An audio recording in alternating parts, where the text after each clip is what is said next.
പ്രിയപ്പെട്ടവരെ, Kasaragod medical college യാഥാർത്ഥ്യമാക്കുക medical college സമരം ഇവിടെ നടന്നുകൊണ്ടിരിക്കുകയാണ്.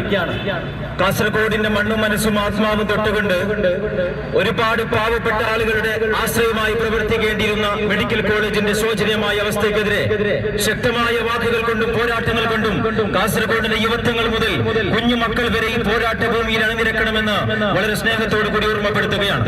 കഴിഞ്ഞ ദിവസം നടന്ന വലിയൊരു റാലി, കാസർഗോഡിന്റെ യുവാക്കളുടെ വലിയൊരു അണിനിര, ഏകദേശം 1500ഓളം യുവാക്കൾ അണിനിരന്നുകൊണ്ട് ഖാദർ കരിപ്പയുടെ നേതൃത്വത്തിൽ അവിടെ അരങ്ങേറിയ ആ സമരം തീർച്ചയായിട്ടും തീജ്വാലകൾ അഗ്നിപർവ്വതം പോലെ ആളിക്കത്തിക്കൊണ്ട് അധികാരികളുടെ ഇടനെഞ്ചിലേക്ക് നമ്മൾ അവിടെ വലിയൊരു സന്ദേശം നൽകുകയുണ്ടായിരുന്നു.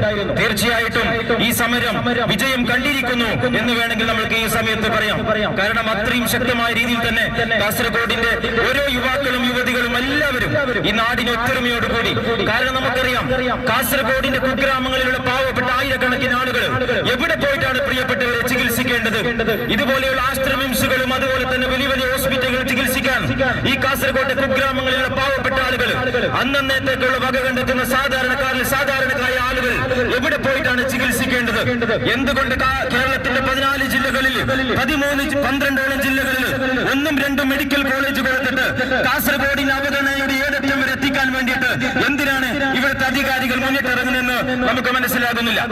നമുക്കൊരു MP ഉണ്ട്, നമുക്കൊരു MLA ഉണ്ട്. ആ MP-യും MLA-യും കൂടി ഇതിനു വേണ്ടി ആഹോരത്നം പ്രയത്നിക്കണമെന്ന് വളരെ സ്നേഹത്തോടു കൂടി കാരണവശാൽ ഞങ്ങൾ ഇവിടെ നിർത്താൻ വേണ്ടി പോകുന്നില്ല. ഈ സമരം ഇനി വലിയൊരു ഈ ജ്വാലകൾ പോലെ ആളിക്കത്തുക തന്നെ ചെയ്യും. ഇത്രയും വാക്കുകൾ മാത്രമേ ഞാൻ ഇവിടെ പറയുന്നുള്ളൂ. എന്തായാലും വലിയ സന്തോഷം. ഈ സമരം തുടരട്ടെ. Thank U.